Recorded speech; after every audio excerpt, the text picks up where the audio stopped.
എല്ലാവർക്കും സുഖമാണെന്ന് വിശ്വസിക്കുന്നു. കാത്തിരുന്ന PM കിസാൻ സമ്മാൻ നിധിയുടെ തുക വിതരണം നാളെയാണ് നടക്കാൻ പോകുന്നത്.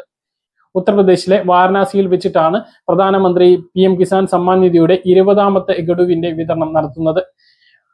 രാജ്യത്തെമ്പാടുമുള്ള 9.7 കോടി കർഷകരുടെ അക്കൗണ്ടിലേക്ക് 11 മണിക്ക് റിമോട്ട് സ്വിച്ച് ഓൺ കർമ്മത്തിലൂടെ പ്രധാനമന്ത്രി ഈ ഒരു തുക വിതരണം നടത്തും. നാളെ തന്നെ അക്കൗണ്ടുകളിലേക്ക് ക്രെഡിറ്റ് ആയി തുടങ്ങും. 11 മണിക്ക് ശേഷം ഈ ഒരു ചടങ്ങ് നടക്കുമ്പോൾ എപ്പോഴാണോ റിമോട്ട് സ്വിച്ച് ഓൺ കർമ്മം നടത്തുന്നത് അതുമുതൽ തന്നെ അക്കൗണ്ടുകളിലേക്ക് 2000 രൂപ ക്രെഡിറ്റ് ആകുന്നതാണ്.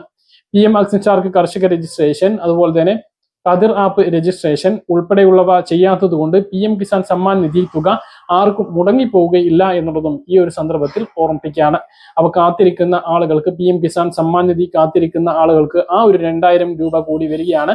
നേരത്തെ ജൂലൈ 31 മുമ്പ് ലഭിക്കേണ്ട തുകയാണ് 2 ദിവസത്തെ താമസത്തിന് ശേഷം ആ ഒരു തുക വിതരണം നടത്താൻ വേണ്ടി പോകുന്നത്. ജൂലൈ അവസാനത്തിൽ പ്രധാനമന്ത്രിക്ക് കൂടുതൽ പരിപാടികൾ ഉണ്ടായിരുന്നില്ല, വിദേശ സന്ദർശനങ്ങളിലായിരുന്നു ശ്രദ്ധ കേന്ദ്രീകരിച്ചിരുന്നത്. അതുകൊണ്ട് തന്നെയാണ് PM കിസാൻ സമ്മാൻ നിധി ഇത്രയും നീണ്ടുപോയത് എന്നുള്ളതാണ് ഇപ്പോൾ നമുക്ക് ലഭിക്കുന്ന വിവരങ്ങൾ. അപ്പോൾ PM കിസാൻ സമ്മാൻ നിധിയുടെ തുക വിതരണം നാളെയാണ് നടക്കാൻ വേണ്ടിയിട്ട് പോകുന്നത്. അപ്പോൾ നാളെ 11 മണിക്ക് ശേഷം അക്കൗണ്ടുകളിലേക്ക് സംസ്ഥാനത്ത് 34 ലക്ഷത്തോളം ആളുകൾക്കാണ് PM കിസാൻ സമ്മാൻ നിധി ലഭിക്കുന്നത്. ആ ഒരു തുക അക്കൗണ്ടുകളിലേക്ക് എത്തുന്നതാണ് എന്നുള്ളതാണ് മറ്റൊരു പ്രധാന അറിയിപ്പ്.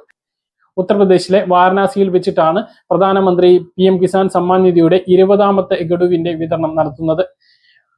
രാജ്യത്തെമ്പാടുമുള്ള 9.7 കോടി കർഷകരുടെ അക്കൗണ്ടിലേക്ക് 11 മണിക്ക് റിമോട്ട് സ്വിച്ച് ഓൺ കർമ്മത്തിലൂടെ പ്രധാനമന്ത്രി ഈ ഒരു തുക വിതരണം നടത്തും. നാളെ തന്നെ അക്കൗണ്ടുകളിലേക്ക് ക്രെഡിറ്റ് ആയി തുടങ്ങും. 11 മണിക്ക് ശേഷം ഈ ഒരു ചടങ്ങ് നടക്കുമ്പോൾ എപ്പോഴാണോ റിമോട്ട് സ്വിച്ച് ഓൺ കർമ്മം നടത്തുന്നത് അതുമുതൽ തന്നെ അക്കൗണ്ടുകളിലേക്ക് 2000 രൂപ ക്രെഡിറ്റ് ആകുന്നതാണ്. PM അഗ്നിചാർക്ക് കർഷക രജിസ്ട്രേഷൻ, അതുപോലെ തന്നെ കതിർ ആപ്പ് രജിസ്ട്രേഷൻ ഉൾപ്പെടെയുള്ളവ ചെയ്യാത്തതുകൊണ്ട് PM കിസാൻ സമ്മാൻ നിധി തുക ആർക്കും മുടങ്ങിപ്പോവുകയില്ല എന്നുള്ളതും ഈ ഒരു സന്ദർഭത്തിൽ ഓർമ്മിപ്പിക്കുകയാണ്. അപ്പോൾ കാത്തിരിക്കുന്ന ആളുകൾക്ക്, PM കിസാൻ സമ്മാൻ നിധി കാത്തിരിക്കുന്ന ആളുകൾക്ക് ആ ഒരു 2000 രൂപ കൂടി വരികയാണ്. നേരത്തെ ജൂലൈ 31 മുമ്പ് ലഭിക്കേണ്ട തുകയാണ് 2 ദിവസത്തെ താമസത്തിന് ശേഷം ആ ഒരു തുക വിതരണം നടത്താൻ വേണ്ടി പോകുന്നത്. ജൂലൈ അവസാനത്തിൽ പ്രധാനമന്ത്രി